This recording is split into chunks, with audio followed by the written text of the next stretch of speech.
It was a warm spring afternoon in the small town of Maplewood, Ohio, when the gentle sunlight streamed through the windows. Emma Johnson opened the front door with tired steps after finishing her 12-hour night shift at the hospital. She had been working as a nurse for 13 years now, and every time she saw her patients' smiles, she felt truly grateful that she had chosen this profession.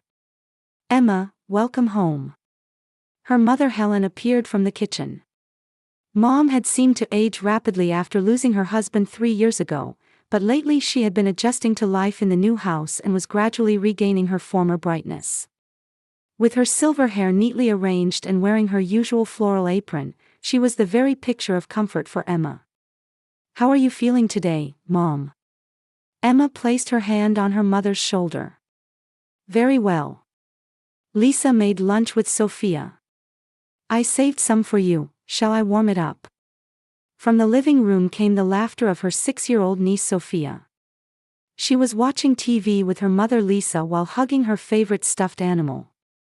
The adorable little girl with blonde hair in a ponytail came running over on her little feet when she spotted Emma coming home. "Aunt Emma. I did drawings at school today. Look, look." What Sophia was clutching in her hand was a family picture drawn with colorful crayons.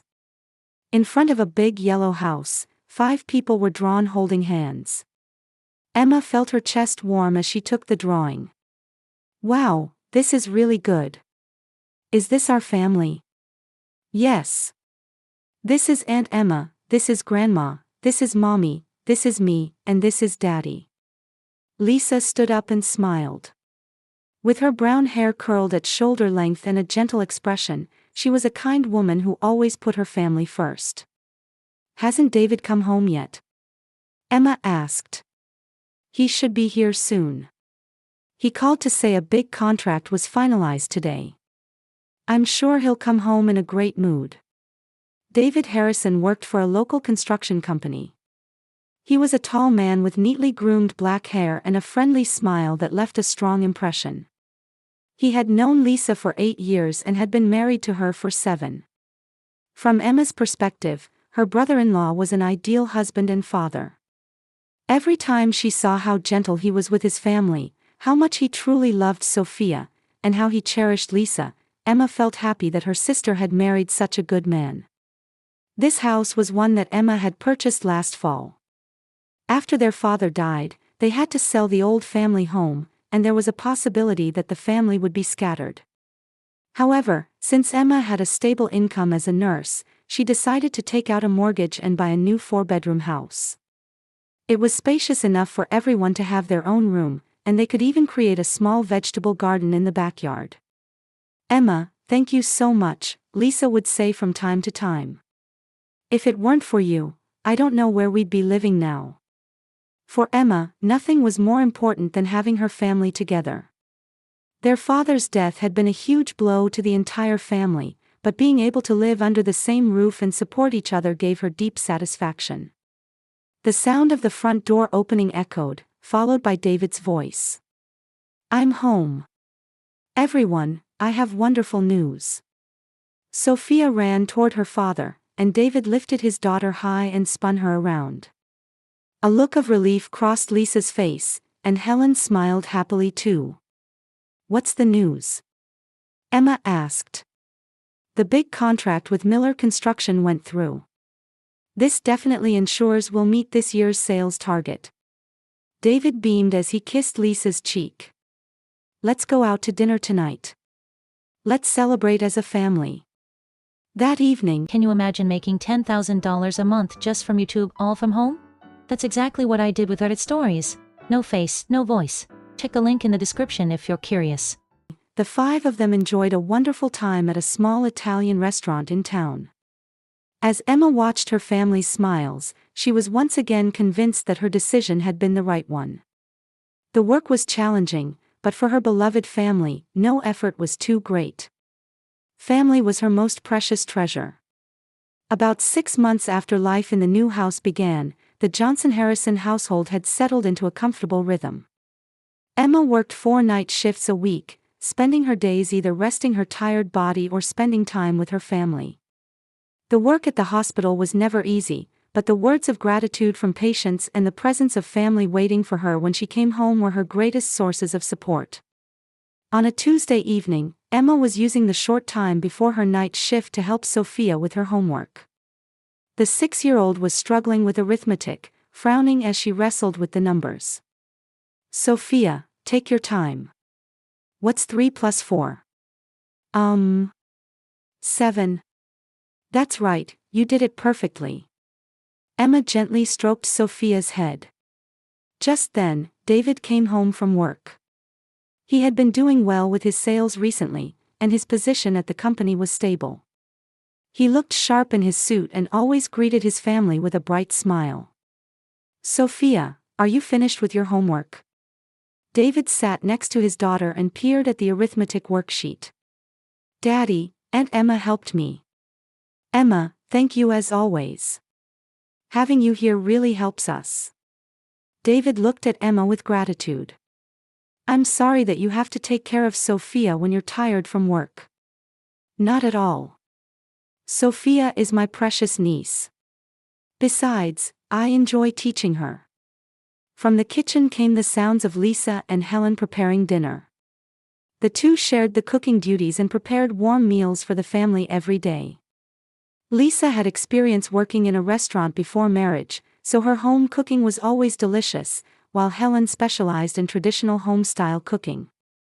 "Tonight it's meatloaf," Lisa called from the dining room. "That's your favorite, isn't it, David?" "Thank you, honey. Your cooking is always the best." David gave his wife a warm smile.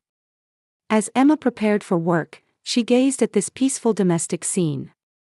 After their father died, there had been anxiety that the family might be scattered, but now seeing everyone living under one roof and supporting each other filled her with deep satisfaction.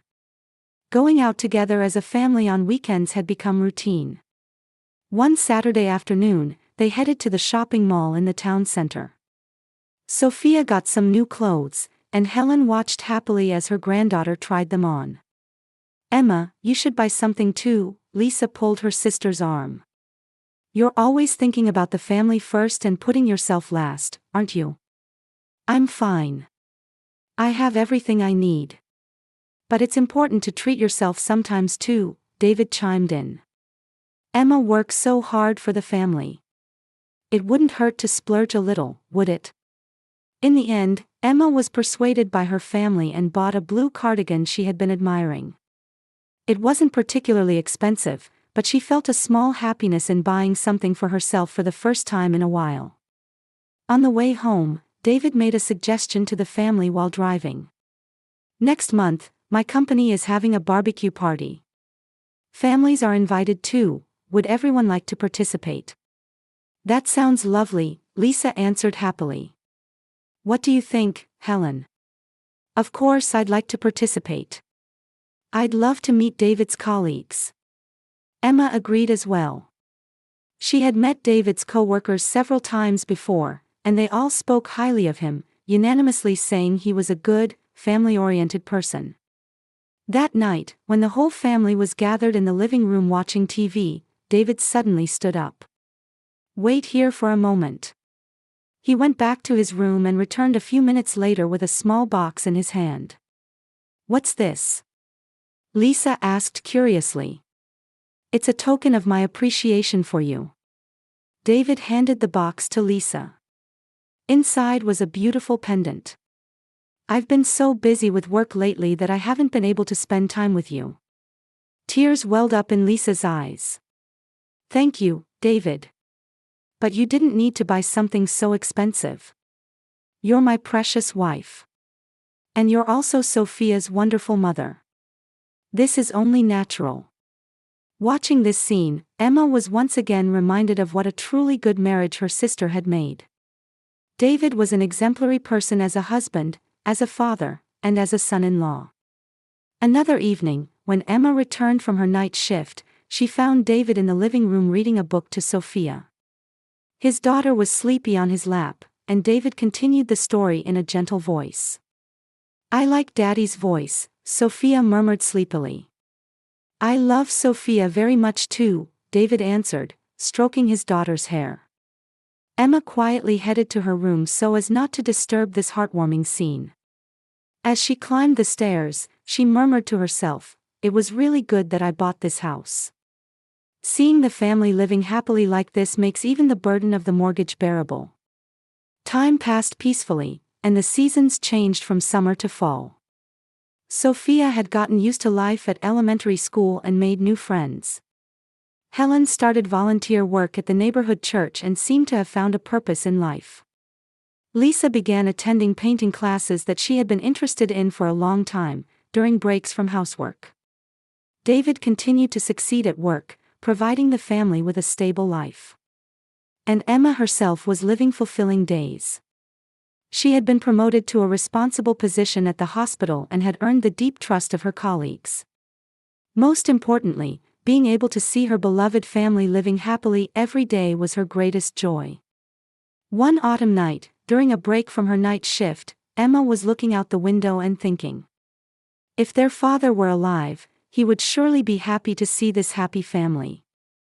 And he would certainly praise her for making the right choice. She had no regrets whatsoever about making such a big decision for her family. On a cold October morning, Emma opened the front door with an exhausted body after finishing a 12-hour night shift. Usually, her mother or Lisa would call out, "Welcome home," but this day was strangely quiet. She noticed that the atmosphere in the house was different from usual.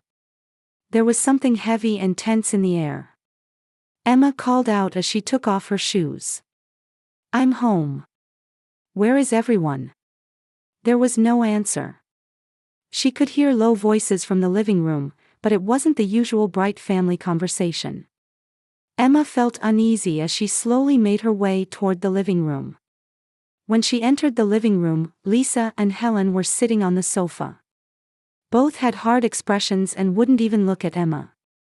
Helen's eyes were red, clearly showing she had been crying. Lisa had her arms crossed and her face down. "Mom? Lisa? What's wrong?" Emma approached with concern. "Don't sit down," Lisa said in a cold voice. She looked up and stared at Emma. In those eyes was a cold light Emma had never seen before. "What happened? Is someone sick?" Emma was confused. "Emma," Helen finally spoke. Her voice was trembling. "You have to leave this house." Emma couldn't believe her ears. "What are you saying, Mom? Didn't you hear?" Lisa stood up. "You can't stay here anymore. Get out." "What do you mean? Why? What did I do?" "Don't ask for reasons. You just can't stay in this house anymore." Lisa's voice was as cold as ice. "Lisa, please explain. I'm family, aren't I? I bought this house. I'm the one paying the mortgage." "That doesn't matter," Lisa said without turning around. "Your things are by the front door. Leave now." Emma went to the front door. There, her clothes and personal items had been roughly stuffed into cardboard boxes and placed on the floor along with suitcases. Among them were her father's keepsake watch and nursing school textbooks she had treasured. The rough handling of her belongings deeply hurt Emma's heart. "Mom, please," Emma pleaded through tears. "Tell me what happened. I love this family. I've devoted everything to this family." Helen continued crying with her face covered. Lisa answered with her back turned. "It's already decided. There's nothing to discuss. At least tell me the reason. What did I do? Did I hurt someone? Did I do something wrong?" "Emma," Helen finally looked up. "Please, don't ask anymore. Just leave." Emma's knees nearly buckled. The reality of being kicked out by her beloved family without even being told why was still incomprehensible to her. "Where's David? If I talk to him, maybe he'll understand." "David is at work. Besides, this has nothing to do with him," Lisa's voice was final. "What about Sophia? Let me say goodbye to Sophia." Sophia is at school. Now go. Emma tried to lift the heavy luggage, but her hands were shaking and she couldn't manage well. Just 30 minutes ago, this house had been a place filled with love and comfort for her. Now it felt like a prison. The sound of the front door closing behind her resonated like the end of a chapter in her life. Emma dragged her heavy suitcase and carried the cardboard boxes as she walked out to the sidewalk. Her head went blank with the thought of not wanting to be seen by neighbors and the fear of not knowing where to go. She sat down on a bench at the bus stop and cried silently. The cold morning wind stung her cheeks, making her realize the harshness of reality. Amid the sounds of passing cars, birds chirping, and continuing daily life, she felt as if she alone had been cut off from the world. Why had this happened? Why had her family, who seemed normal just last night, suddenly rejected her? The more she thought about it, the more elusive the answer became. Emma looked back on her actions, but she couldn't remember doing anything that would hurt her family. What did I do wrong? Emma whispered softly. She took out her cell phone and considered calling work, but she didn't have the confidence to explain the current situation. She also thought about contacting friends, but it was too painful to talk about this humiliating situation. After sitting on the bus stop bench for about 20 minutes, she heard small footsteps. When Emma looked up, she saw Sophia running toward her with her school backpack on. The child's face was wet with tears and she was out of breath. "Aunt Emma." Sophia ran to Emma and hugged her with her small arms. "Sophia, what about school? Mommy came to pick me up and said, Aunt Emma isn't here anymore. But the neighbor lady told me you were at the bus stop, so I ran here." Emma hugged Sophia back. The warmth of her 6-year-old niece melted her frozen heart just a little. "Sophia, Auntie won't be able to stay here for a while." "Why? You're not a bad person. You're always nice to me, you help me with homework, and you go to the park with me." Emma wiped away her tears as she answered. "It's adult matters. But Auntie will always love Sophia." Sophia looked around, and after confirming no one else was there, she brought her mouth close to Emma's ear. "Auntie, actually." Her small voice was trembling. "Daddy has been looking at your pictures all the time. When you're working night shifts, there were weird sounds from Daddy's room, and when I went to look, Daddy had your picture and..." Sophia's words were halting, but a chill ran down Emma's spine. Then Mommy got angry at Daddy, and Daddy grabbed Mommy's arm hard. Mommy was crying. In Emma's mind, puzzle pieces began fitting together. But she still couldn't see the whole picture. "Sophia, when was this?" "Last night. After you went to work." Emma held Sophia's shoulders with trembling hands. "Do you remember anything else?" "Daddy said, if we don't kick Emma out, I'll do something worse." Mommy and Grandma were crying. From the distance, Lisa's voice could be heard. "Sophia. Where are you?" Sophia stood up in a panic. "Mommy's calling. I have to go." "Sophia," Emma grasped her niece's hand. "Don't tell anyone what you just told me. Especially never tell Daddy. Promise me." "I promise." "But where are you going, Aunt Emma?" "Don't worry. Auntie is strong. But if Daddy does anything scary, ask a teacher or any adult for help right away." Sophia nodded and kissed Emma's cheek before running toward where her mother's voice was coming from. Emma was left alone at the bus stop. Sophia's words echoed repeatedly in her head. Emma ended up staying temporarily at the home of her coworker Sarah. Sarah accepted her without asking for detailed explanations, but Emma herself still couldn't fully understand what had happened. The fragmentary information she had heard from Sophia swirled around in her head, and she couldn't sleep for several nights. The next evening, Emma made up her mind and went to her family home. She wanted to talk with her family and clear up any misunderstandings. However, when she knocked on the front door, no one came out. The living room visible through the window was lit, clearly showing people were there. "Mom, Lisa, it's me. Let me talk to you," Emma called out desperately. After a while, Lisa appeared at the front door. However, she didn't open the door. Through the glass, her sister's face had the same cold expression as yesterday. "I told you there's nothing more to discuss. Lisa, please. Tell me what happened. Go home." Just as Lisa was about to turn away, Emma noticed there was a blue bruise on her left arm.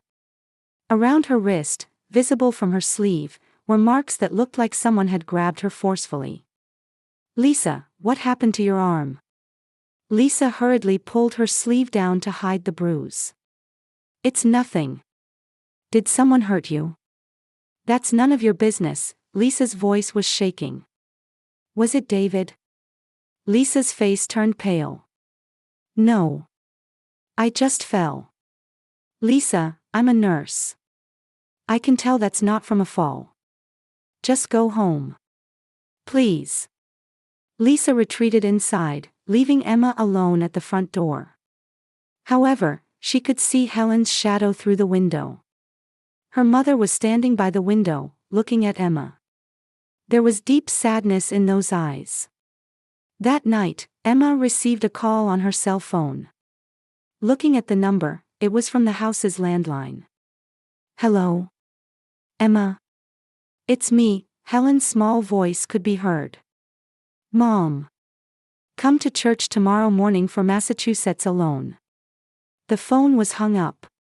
The next morning, Emma went to St. Mary's Church, where her mother attended. After Mass ended, Helen approached her alone. Her mother's face was haggard, and she seemed to have aged rapidly in just these few days.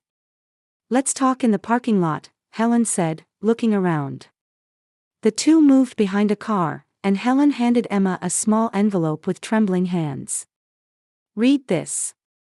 But don't show it to anyone." Inside the envelope was a letter from Helen. As Emma read it, she felt the blood drain from her face. "To my beloved Emma. I am truly sorry that we had to kick you out. However, there was no other way to protect us. David has an abnormal obsession with you. Lisa witnessed him secretly taking pictures of you and getting excited looking at them in the middle of the night. When Lisa protested, David became violent with her. That's not all. David controls all of my pension and dominates us financially. Lisa is also a housewife with no income, so she's completely dependent on him. 3 days ago, David told us, if you don't kick Emma out, I'll do something worse. I might even touch Sophia, not just Lisa. We had no other choice. Emma, we don't hate you. Rather, we wanted to keep you away from him before you got into danger. David's expression gets stranger day by day, and we don't know what he might do. Please forgive us. And please stay somewhere safe. From Mother." Emma's hands were trembling. All the pieces fit together, revealing a horrible truth. "Mom, why didn't you tell me sooner? We couldn't believe it at first either. David had always acted like the perfect husband, the perfect father. But after you started living here, his behavior became strange. I didn't notice anything. David was cunning. He never showed his true nature in front of you. But he would lurk in front of your room at night, touch your laundry." Emma felt nauseous. "Let's call the police."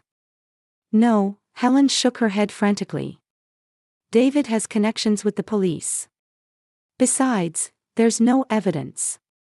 He's outwardly a respectable salesman with a good reputation in the neighborhood. Who would believe our story? But Lisa's injuries are evidence. Lisa is too scared to say anything. When she thinks about Sophia." Just then, Emma's cell phone rang. It was an unknown number. "Hello? Emma? It's me, David." Emma's blood froze. Helen also heard the voice on the phone and turned pale.